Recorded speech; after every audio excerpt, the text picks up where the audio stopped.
Alors c'est parti pour les premières sections où on va s'attaquer évidemment à l'HTML et CSS pour démarrer. Ce sont deux langages, même si on ne parle pas vraiment de langage pour le HTML, qui sont liés et qui sont inégalés comme j'ai écrit ici, dans le sens où il n'en existe pas d'autres pour faire la mise en page et pour vraiment styliser nos pages web. Il n'en existe pas d'autres, c'est à la base tout simplement de tous les sites qu'il y a sur Internet. D'accord ? Il n'y a pas de concurrence ou pas vraiment de concurrence. Donc ils sont à la base de tout ce qu'il y a sur le web, ils fonctionnent ensemble, ce sont deux langages qui sont liés, même si on peut utiliser évidemment l'HTML sans le CSS, comme vous allez voir par la suite.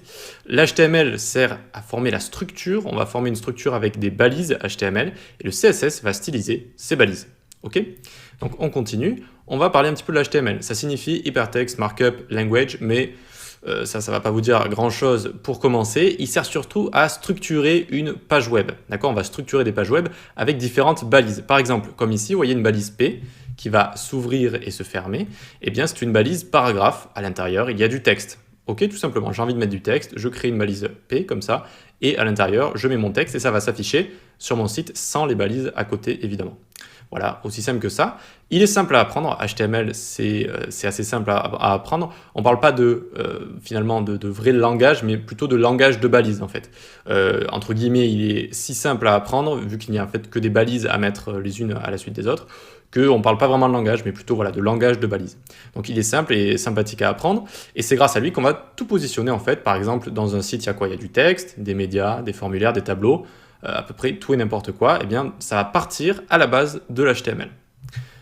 Ensuite, donc un exemple de balise, comme je vous ai montré, balise P ici, une balise image. Alors désolé pour la qualité de l'image, j'ai pris un petit screen dans un code que j'avais. Une image ensuite ici, ça va être donc une balise IMG.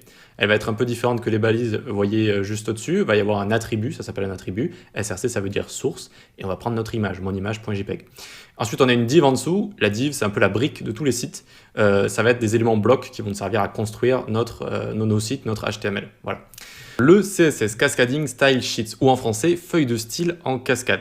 Alors en général, on dit le CSS pour le langage CSS, d'accord ? Sinon, on devrait dire les CSS pour les feuilles de style. Voilà, mais on a admis qu'on disait le CSS. Alors c'est un langage, et lui, pour le coup, c'est vraiment un langage admis, pas comme HTML où on parle plutôt de langage de balisage. Voilà, ça va être plutôt une liste de balises à connaître et à utiliser. Le CSS, lui, il est admis que c'est un langage, même si des gens le dénigrent un petit peu, dans le sens où c'est facile de le prendre en main, de changer la couleur, de changer un petit peu les dimensions des éléments, mais il a une profondeur, ce langage. Il a vraiment une profondeur pour qu'on fasse des bonnes mises en page responsive, c'est-à-dire qu'il s'adapte à tous les écrans, téléphone mobile, ordinateur portable, etc., tablette. Une bonne mise en page bien liée, toutes les propriétés qu'on va utiliser. Il faut vraiment une bonne expérience pour l'utiliser sans avoir des bugs assez affreux qui nous font nous arracher les cheveux de la tête. D'accord ? Donc n'écoutez pas trop si on vous dit que le CSS c'est trop facile. Ça a une certaine profondeur et en général, si on passe pas assez de temps à bien l'apprendre, à bien l'utiliser, eh bien on le paiera tôt ou tard.